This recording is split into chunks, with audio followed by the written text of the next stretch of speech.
Welcome to Twice 5 Miles Radio, fertile ground for conversations worth listening to and remembering. I'm your host, James Nave, always airing first on WPVM-LP Asheville, 103.7, and streaming online, WPVMFM.org.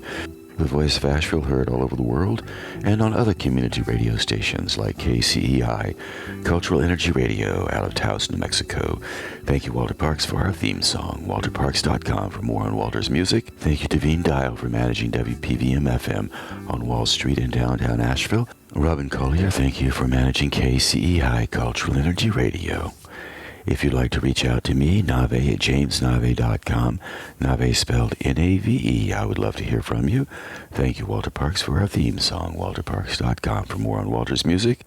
Just a reminder, we are sponsored by the Imaginative Storm Writing Project. If you would like to improve your writing, imaginativestorm.com is a good place to start. I have a lot of new guests lined up in the next month or two, so I'm looking forward to airing those shows. Meanwhile, I'm going to go solo today. As I often do, I'm thinking about storytelling and poetry and language and how we communicate in the world. And when I do these solo shows, it's interesting for me because it helps me to focus my thinking on those broader subjects that language addresses, that we all attempt to address in our storytelling, in our daily lives, in our comings and goings, workplace, play place, home place, community, and sometimes alone, sitting in a chair like I'm doing now. I am in New York City at a friend's apartment in an area called Stuyvesant, 1st Avenue and 16th Street. That's where the building sits.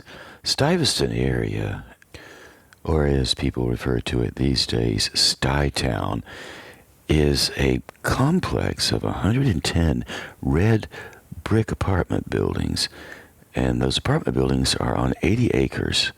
And the 80 acres stretch from 1st Avenue to Avenue C between 14th and 23rd Street. So you can imagine how big that is.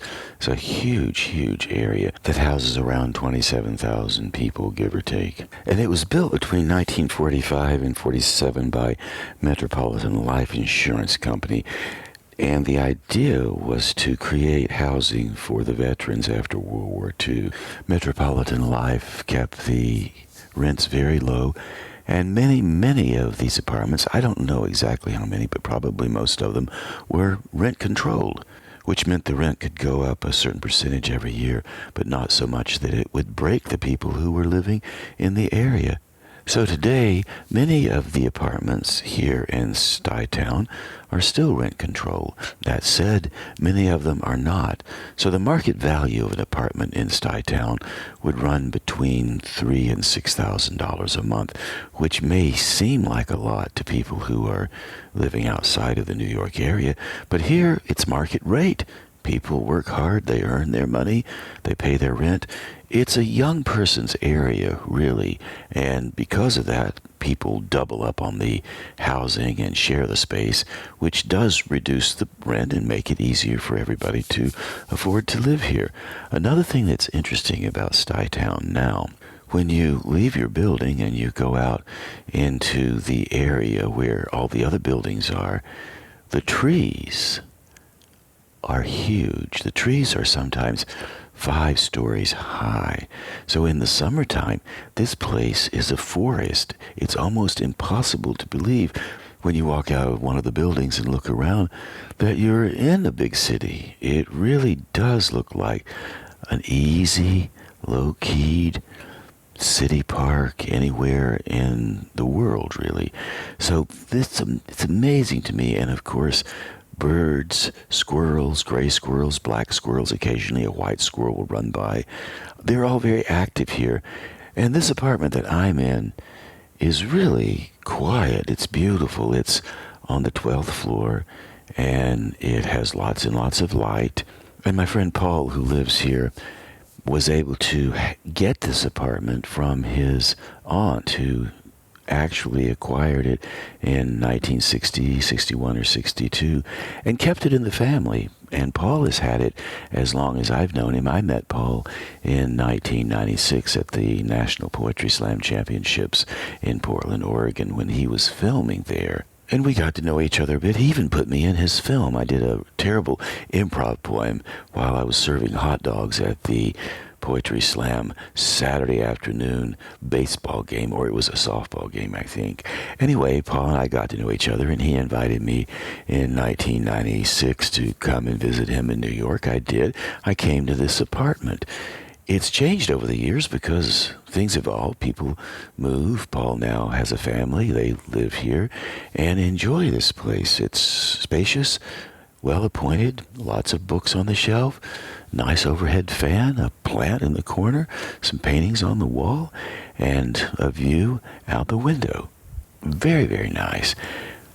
And so I'm grateful to be able to come once in a while and visit here. And I even have a chair. I'm sitting in a chair right now. And Paul's had this chair since his aunt moved in. She may have moved the chair in 1960. It was recently redone, so now it has a beautiful tan cushion and a bit of a pink border that goes round, and the pink border matches the brownish color of the wood.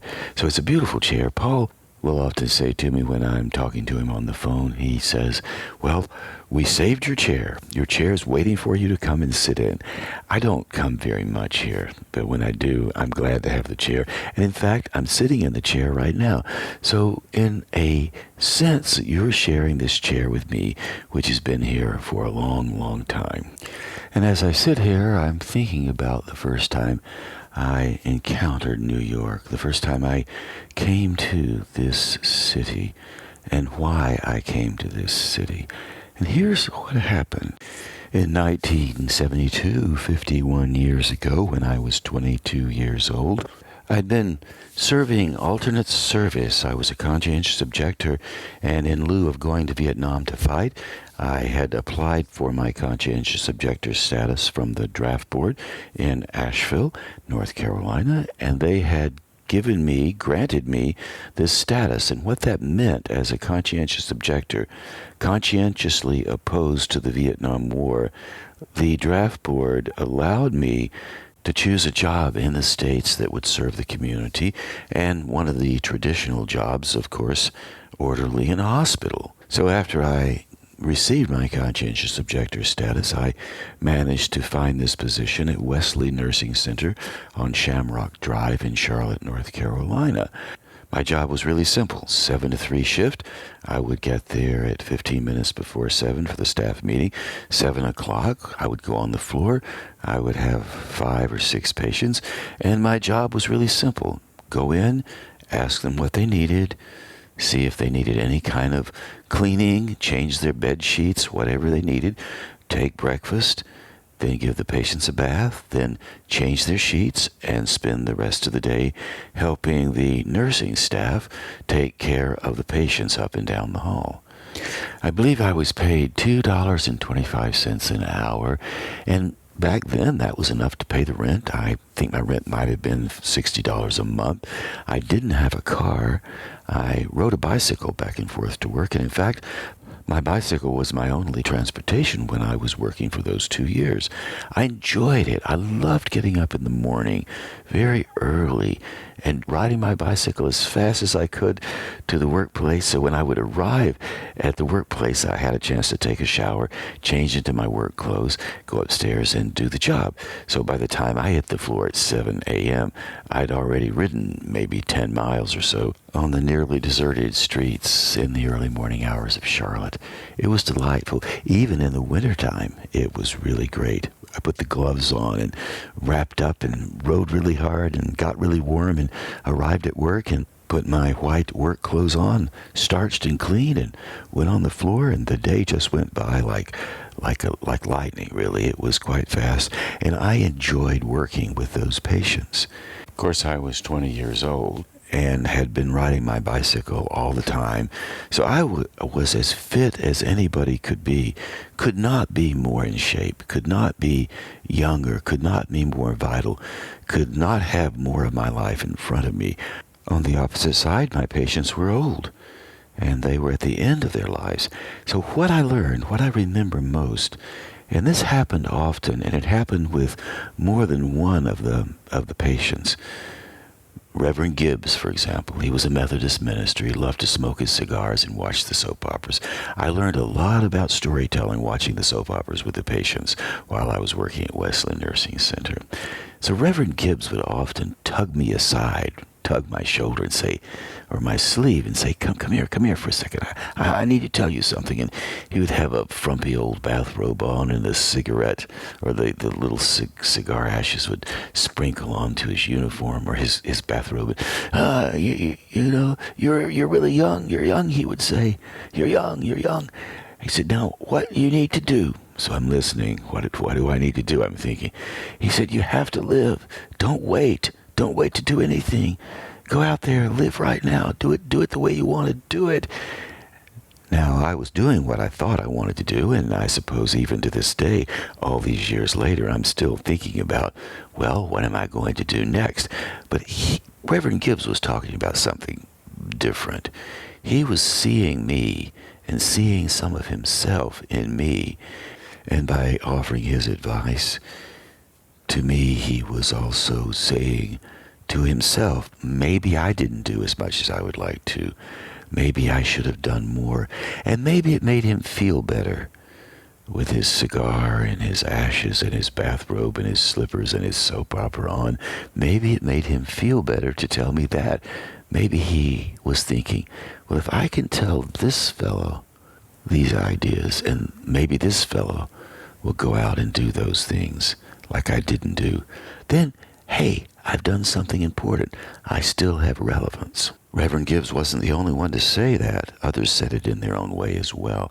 I heard that, and as I was working on those floors day in and day out, and again, I enjoyed the work. It was great. I felt a little confined because I wanted to go out and see the world. I wanted to take Reverend Gibbs' advice, go out and do something. Make a ruckus, as Seth Godin says in his podcast, Akimbo. I recommend that podcast, but that's 2023. This is 1972. I wanted to go out and make a ruckus. I wanted to go out and do something. So I was a little anxious about getting this work over so I could find out what's next. Even so, I started to see my life on a continuum, a line, a timeline, if you will. I am 20 years old, I thought, and I will be moving down this timeline slowly like a horizontal clock would move. You don't see the clock hands moving, nor do you see your life moving.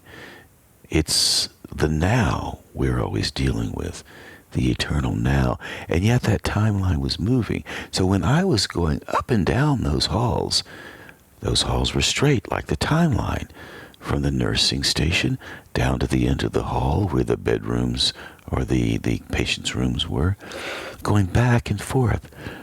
I was moving up and down the hall, and I was moving down that timeline, and I thought, if I can pay attention to this timeline and visualize myself on it as I move down the timeline, and I get closer and closer to the age these patients are.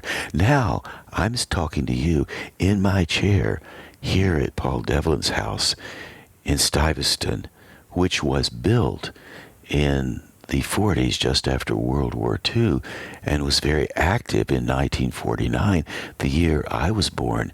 Here I am, sitting here in this chair, the age of many of the patients I was able to take care of when I was 22, working at Wesley Nursing Center, walking up and down the hall, thinking about that timeline, taking me down to the years when I grew old.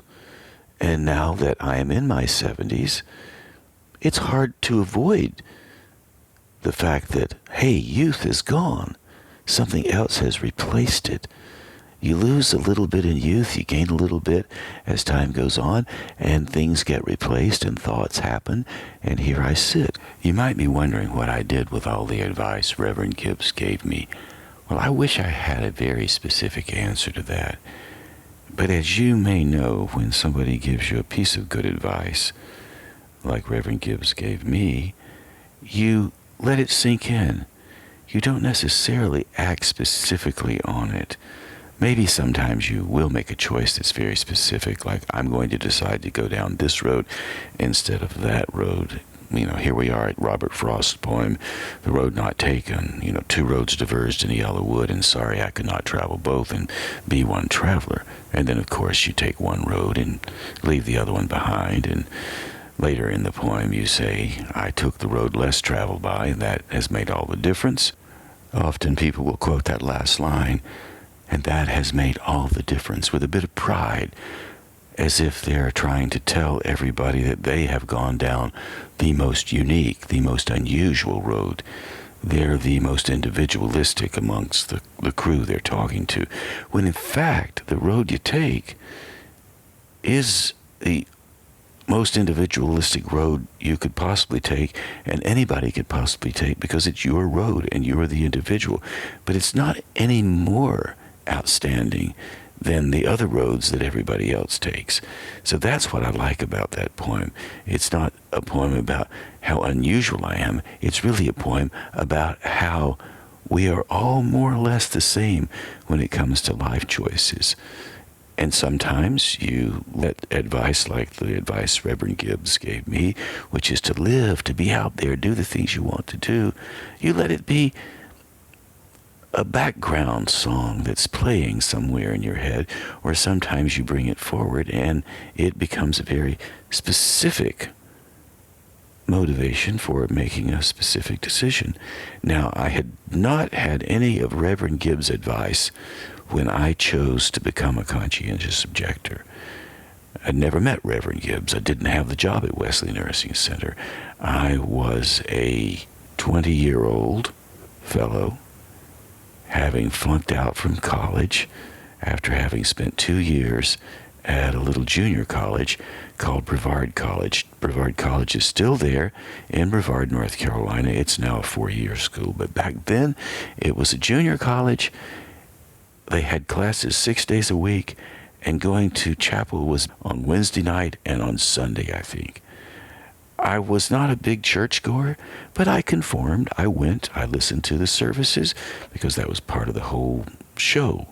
So I would sit in my auditorium seat and listen to whatever the minister had to say on the Wednesday night or the Saturday night, just like I'm sitting in this chair here in StuyTown.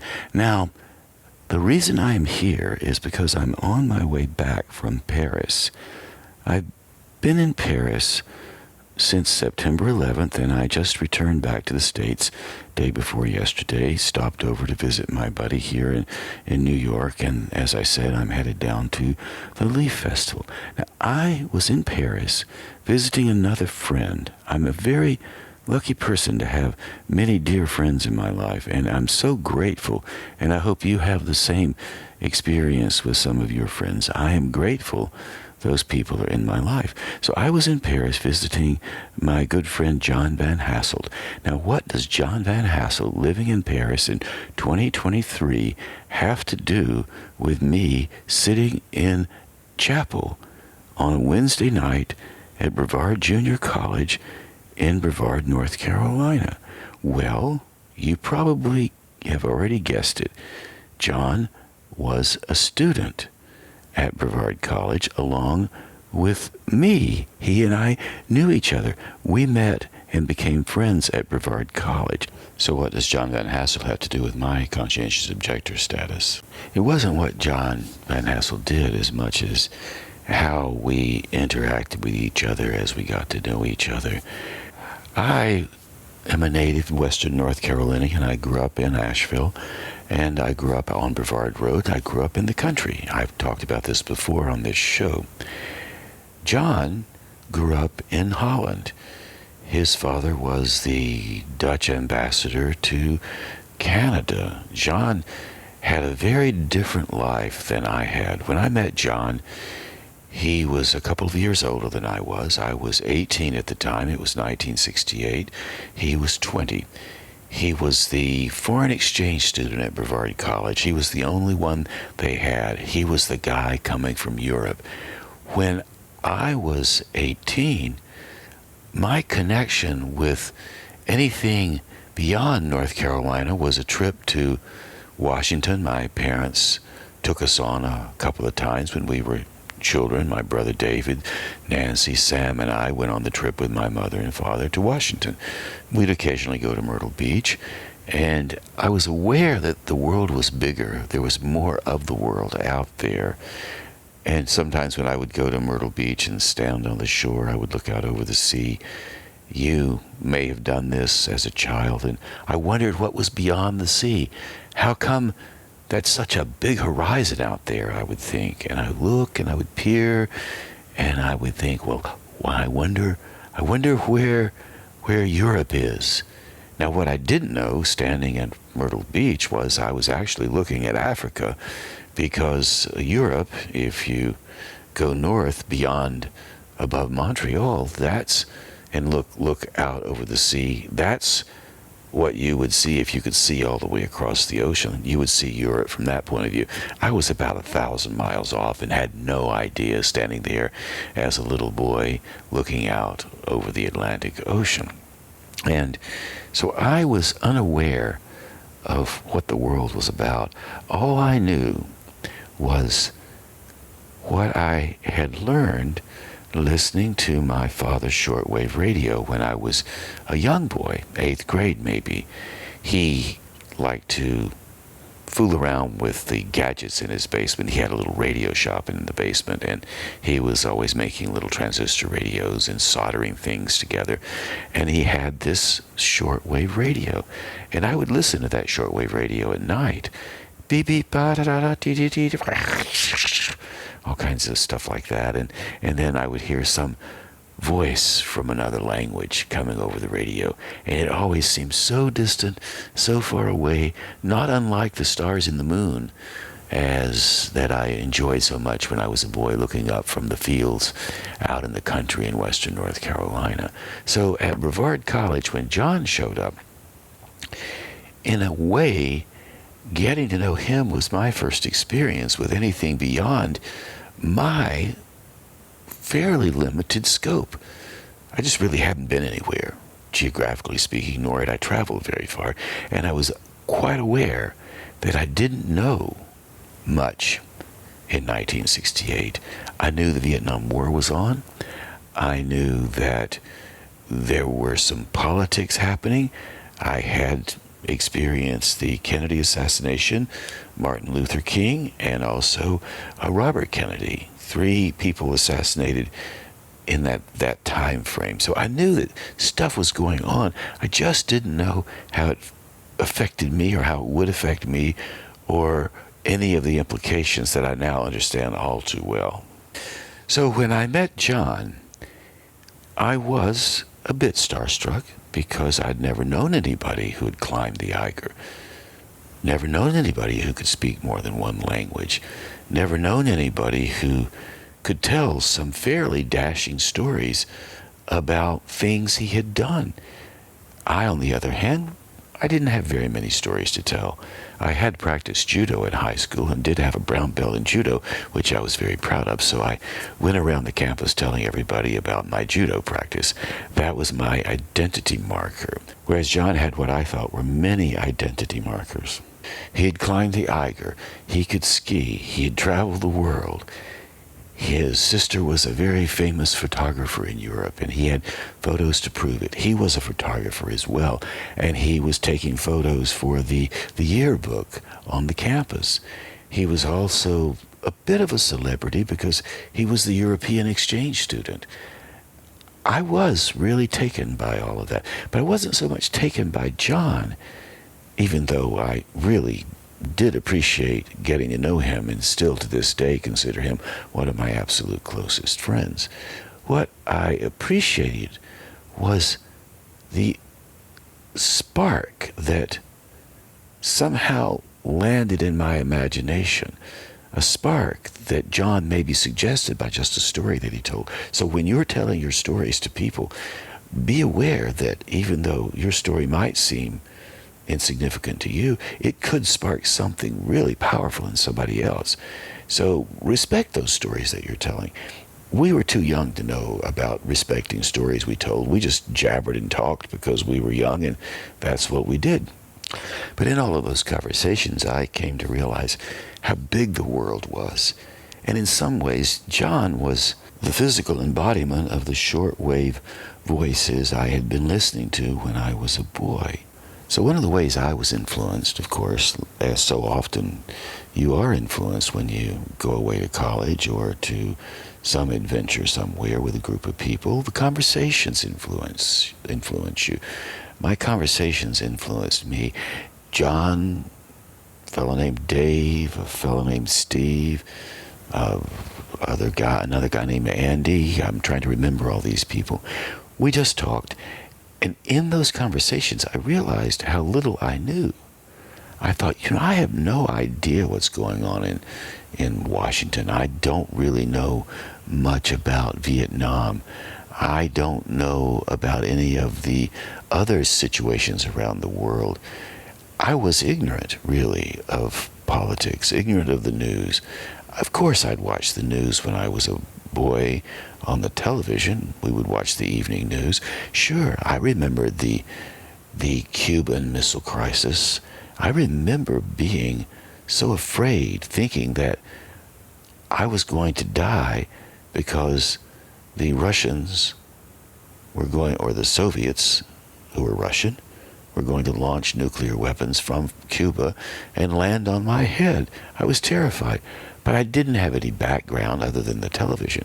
So in that time at Brevard, talking with John and all of the rest of his friends, I thought, I have to do something to remedy this. What can I do? So what did I do? I went to the library. Hey, I love libraries. Libraries are great places to visit. Went to the library and went to the magazine section and scanned it and saw Time magazine and took Time magazine down, sat down at a desk and thought, I'm going to read this cover to cover, which I did. I don't know if I read every word. I really did look at it closely, and I thought, well, if I really want to know what's going on, I need to come back next week and read this magazine again, and come back the next week and read it again and again and again. So that was where my political education started. I give Time magazine credit for this, and then of course I quickly discovered Newsweek, which I read as well. So I would come in every week and get Time magazine and get Newsweek, put them on the desk and flip through them. And of course I noticed that a lot of the stories overlapped. Some were different. So I started there at Brevard College, sitting next to a window on a brown table, my political education regarding the world. I had no idea where any of it would go or how the world would unfold. Now, here we are, 2023.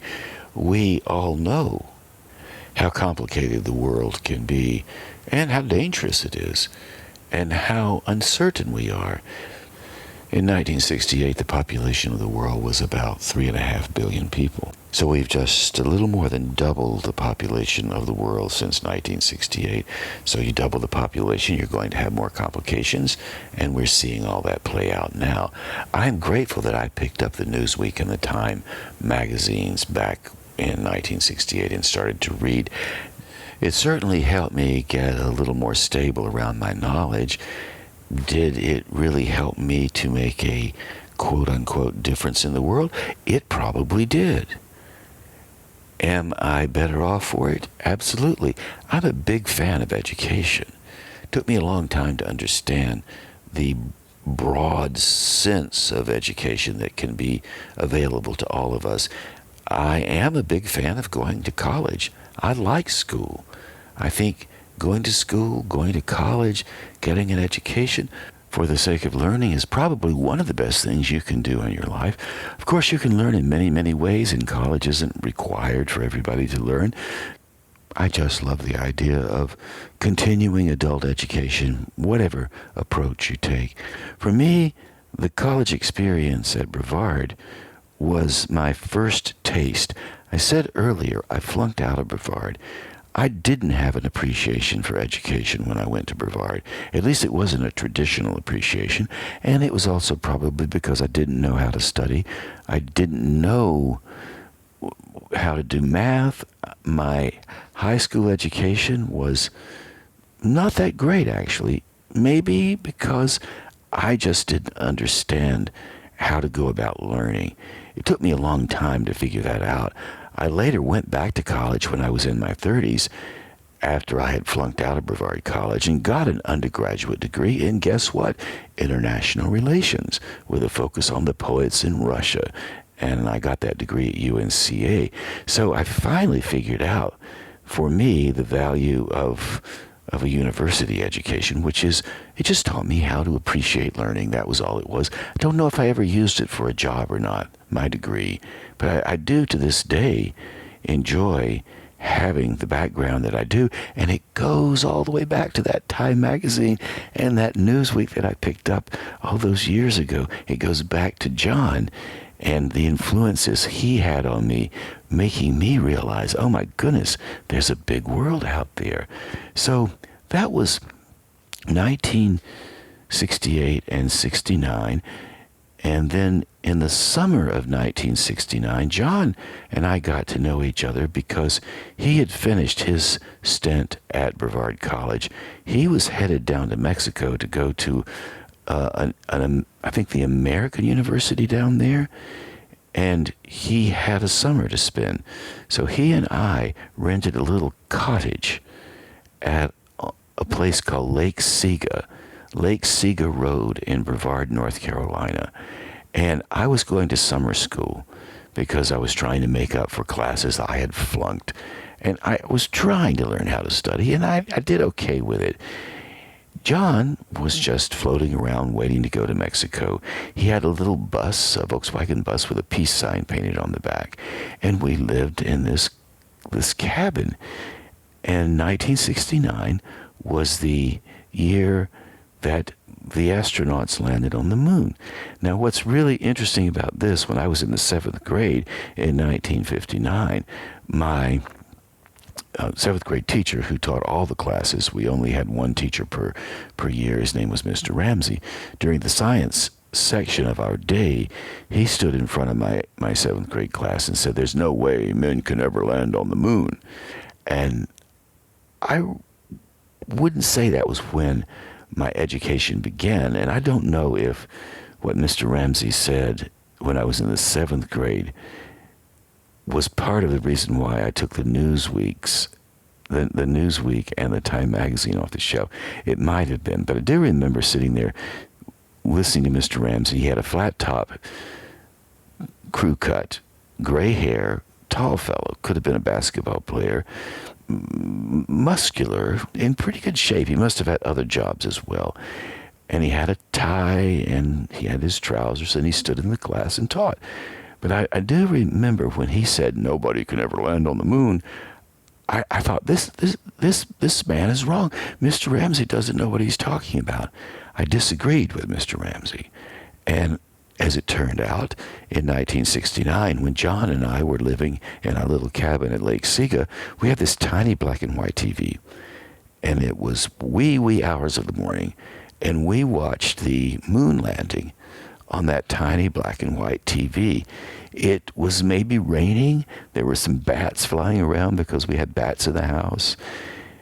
So John and I shared the moon landing in a little cabin at Lake Sega in Brevard, North Carolina. That's the kind of stuff that builds relationships over the time. So John left.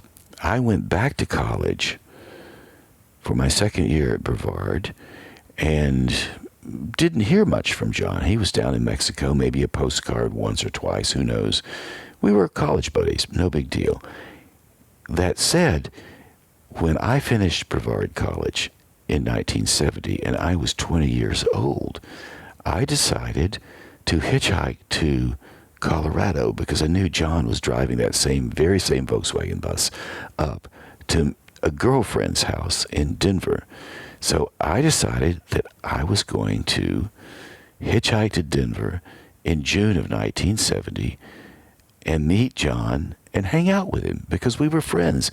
And I was getting that urgency to go somewhere. I wanted to go somewhere, do something, see something, be somewhere. That was 1970, and even though it was 2 years from 1968 when I was 18, 2 years from 18 to 20 can be rather significant. However, the most significant event, and this is a very specific event that I didn't have anything to do with, I made no decision around it, was the draft lottery.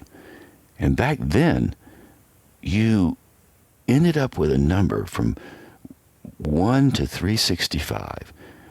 Well, 365, that's the number of days in a year, and that's the number of birthdays you have. So they had this lottery, and you can go on YouTube now if you want to see it, and you'll see it, no problem. Just Google Draft Lottery 1969, and there it is. Little ping pong balls popped up, and the ping pong balls had numbers on them. So the officials, who were very official, government officials, the ping pong ball would pop up. The official would take the ping pong ball with a number, say like 2, and that number would match a birth date, maybe January 3rd. So if your birthday was January 3rd and your number was 2, that meant that you were going to be drafted into Vietnam almost tomorrow. So I'm sitting there hoping that I'm going to get a draft number, maybe 347 or 291, anything above 225, and you wouldn't be drafted. So those with lower numbers were the ones that had to go to Vietnam. Well, November the 7th, that's my birthday. And November the 7th got the number 52, which was a low draft number, which meant that I was headed for the draft. I had no idea what I would do about it, and I remember the sinking feeling, thinking, well, I'm going to be dead by the time I'm 20 years old, or soon thereafter. So when I finished Brevard, my grades weren't good enough to get into a school anywhere, so I was left with a draft number of 52, and facing the draft, I was in perfect shape. I was young. I couldn't have been a better candidate for going into the Army and getting shipped off, drafted, getting shipped off. So I was really nervous, so I thought about joining the Naval Reserve. I thought about joining the Air Force, but there was something about what John and his fellows had talked about, something about what I was reading in Time Magazine and Newsweek that kept me from doing that. I couldn't bring myself to go in that direction. Something was dramatically wrong. So when I finished with Brevard College, I had no plan except to put my thumb out at the Canton exit on I-40 and hitchhike west to Denver and meet John. I think I was hoping somehow that when I reconnected with John, I would find an answer. Well, I did reconnect with him. He did show up in Denver, and we did spend maybe 3 days together just hanging around, doing what we did when we were at Brevard and just talking about life and what we were going to do. During that time, I went into an Army-Navy store, and I went to the back of the Army-Navy store, and I opened a box of bayonets, and I held one of those bayonets in my hand and thought about what it would be like to actually use it on a person. Could I do this? And I will say, a part of me thought maybe I could, which was kind of frightening, really. And then another part of me thought, I cannot do this. I will not do this. I can't do it. And I was aware by that point of the options for getting in and out of the military.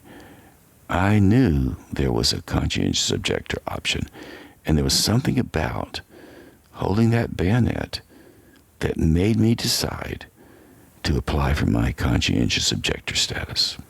So that was late June. I hitchhiked back to North Carolina, and I applied for my Conscientious Objector status, the CO status it was called. And it was pretty straightforward. The draft board in Nashville had never seen anything like that, I don't think, so I might have been the first one. I based it on my religious experiences in the Methodist Church as a boy. I'm not so sure I'm that religious. As I said earlier, I did attend the Brevard College services on Wednesday night and Sunday. I don't do that much anymore, but I did draw on those sensibilities, and it worked, and I got the CO status. Now, one little variation on that, I got that CO status in August. When I received the notice, I was on another trip. Another buddy named John Wyatt, and I, in that year, August, had decided we were going to hitchhike to California and up the coast of California to British Columbia. So I went across the country again, hitchhiked all the way this time to California, way beyond Denver, as you probably know, and up the coast to Seattle, and then over the border into Canada, Vancouver, and then we started hitchhiking across British Columbia. And it was very difficult to get rides in British Columbia. I don't know why nobody would pick us up. In the States, no problem. In British Columbia, it was a problem. So somewhere in British Columbia, I called home, and my mother said, "Oh, your Conscientious Objector status has arrived. You did get your CO status. Your next step now is to find some alternate service, a job to work with." And I hung the phone up and thought, well, I could just stay in Canada and not do my alternate service. But I chose to go back to North Carolina. We did manage to hitchhike, finally got into Montana, across to Chicago, and then down to Asheville I went. And that's when I applied for my job at Wesley Nursing Center, and eventually later the year 1970 I got the job and started working at Wesley Nursing Center. Well, did my experience at Brevard College with John influence that? Absolutely. Was it essential? Probably. Did it set the tone for the rest of my life? It absolutely did. Back to Reverend Gibbs. While I was there, he's the one that pulled me aside and said, "You got to do what you need to do." And as I said earlier, it was a good piece of advice because I had the opportunity to figure out that timeline I was talking about. So when I finished my alternate service, which was 1972, after having done the 2 years in Charlotte, I traveled with my girlfriend at the time, Mary Lee Purnell. I traveled with her to New York City, 1972. We hitchhiked. I was big on hitchhiking. It was different back then. I don't do it now. We hitchhiked all the way up to the city and landed in the West Village, and I don't remember much about it other than we stayed with a fellow who was an inventor, and he was really fine with us being there for the weekend. And we walked around the West Village, and that was my first taste of New York. The reason why Mary Lee and I were there was because we were going to Europe. Going to Europe back in 1972 was a big deal. It was a migration, really. People were traveling. People were going. They were looking for destiny, their destiny. They were looking for God. They were looking for answers. So was I guess. So Mary Lee and I had a couple of round-trip tickets on Icelandic Air. $145 round trip, I think it was the cost. And we flew through Iceland and landed in Luxembourg. And when we were in Luxembourg, we decided to go to Paris.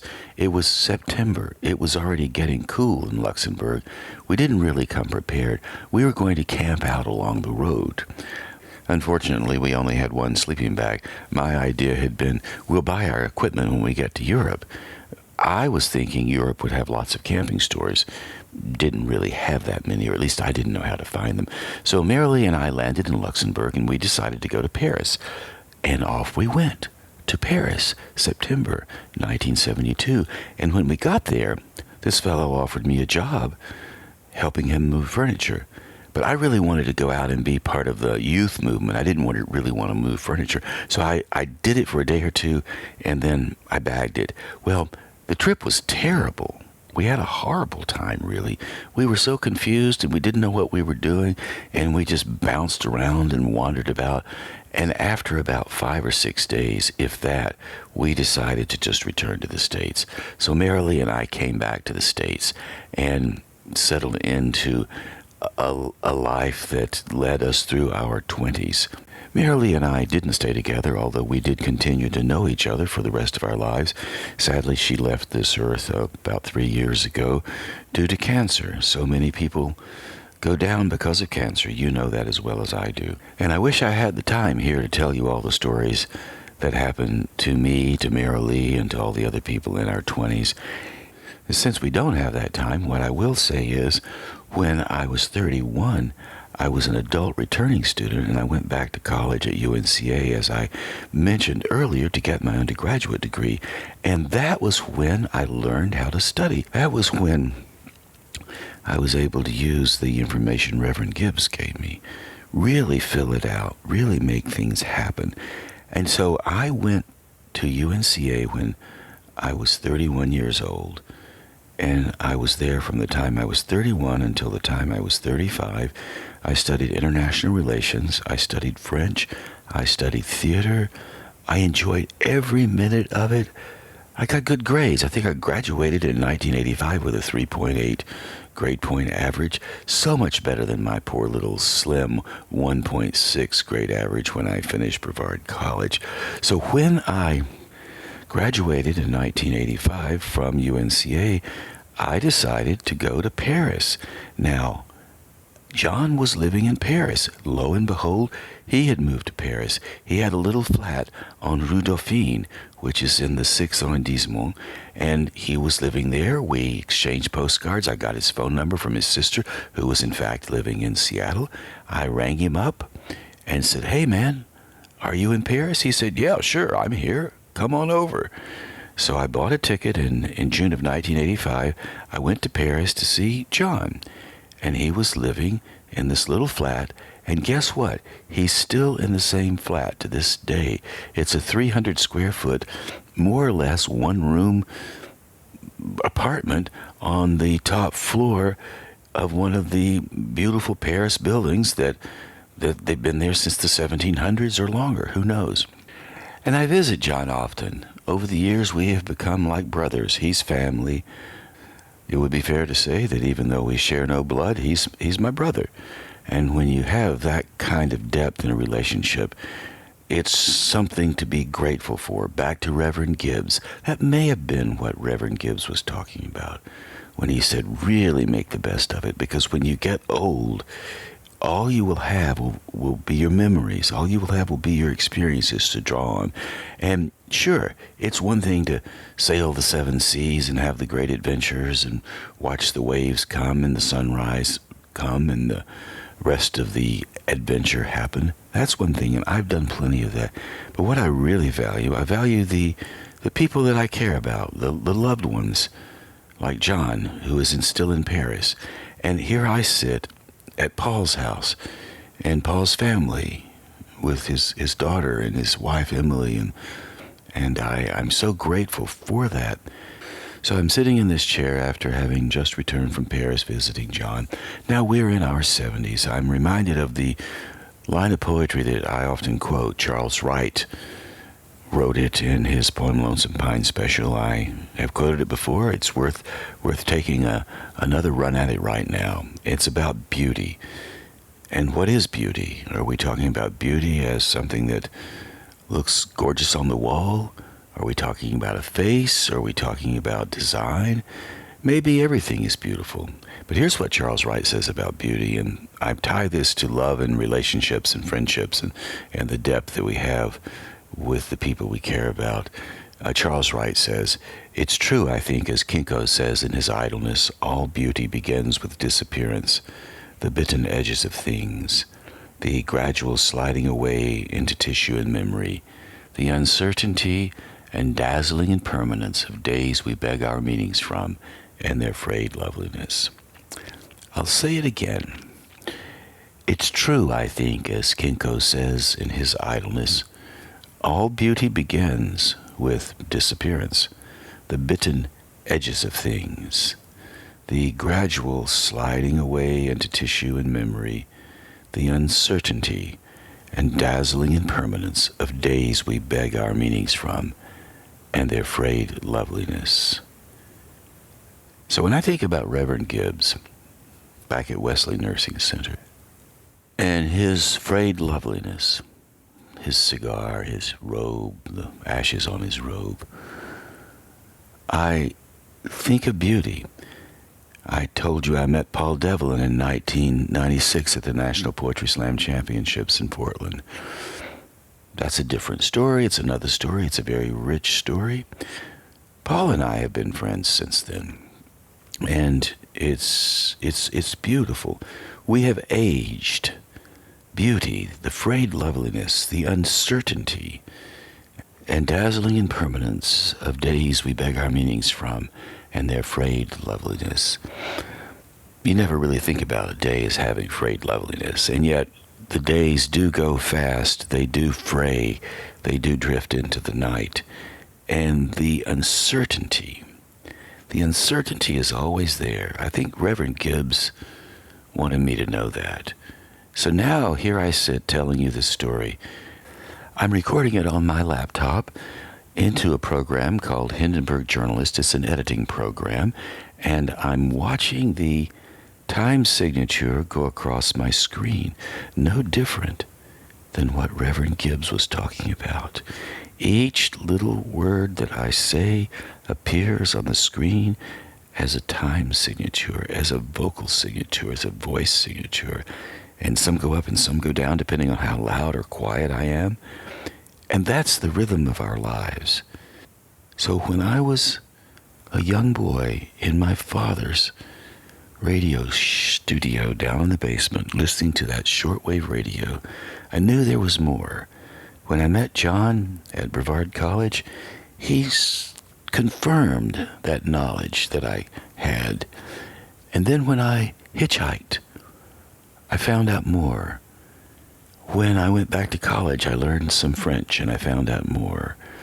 When I have stopped on my way from here to there and thought about that timeline, I've been really surprised at how quickly I went from 20 to 73. It went fast. Everybody says that, and it's really true.